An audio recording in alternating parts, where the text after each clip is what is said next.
അനുഗ്രഹിച്ചിരിക്കുന്ന ഈ മനോഹരമായ കാഴ്ചകൾ, ചെറുതും വലുതുമായ നമുക്ക് ചുറ്റുമുള്ള അത്ഭുതങ്ങളും അടയാളങ്ങളും എല്ലാം കാണുമ്പോൾ സ്വാഭാവികമായി നമ്മുടെ മനസ്സ് ദൈവത്തിലേക്ക് ഉയരുന്നു.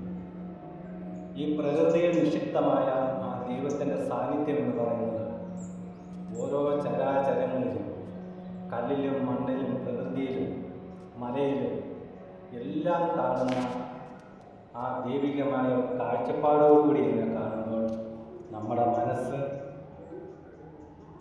അറിയാതെ കൊണ്ട് ഏതോ ഒരു ആത്മീയ മേഖലയിലേക്ക് ഉയരുന്ന പ്രക്രിയയെ നമുക്ക് ധ്യാനം എന്ന് വിശേഷിപ്പിക്കാം. നമ്മുടെ മനസ്സിലും ചിന്തയിലും എല്ലാം നിറഞ്ഞു നിൽക്കേണ്ടതായ ആ ദൈവിക സാന്നിധ്യം, ബോധം നമ്മളെ ഒരു പുതിയ വ്യക്തിയായി രൂപാന്തരപ്പെടുത്താനുള്ള സാധ്യതയുണ്ട്. നമ്മുടെ അനുഷ്ഠാനങ്ങളും ആചാരങ്ങളുമെല്ലാം നമുക്ക് അതിനെല്ലാം ഒരു ലിമിറ്റേഷൻസ് ഉണ്ട്. ആ ലിമിറ്റിനപ്പുറം നമ്മളെ കൊണ്ടെത്തിക്കുന്നില്ല. അതോടുകൂടി അത് നിരന്തരമായി ആ പ്രക്രിയ അങ്ങനെ നടന്നുകൊണ്ടേയിരിക്കും.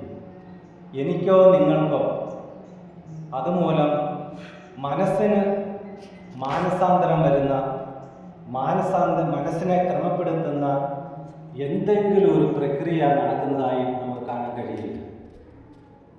ദൈവത്തെ ആരും കണ്ടിട്ടില്ല, ദൈവത്തെ കാണാൻ സാധ്യവുമില്ല.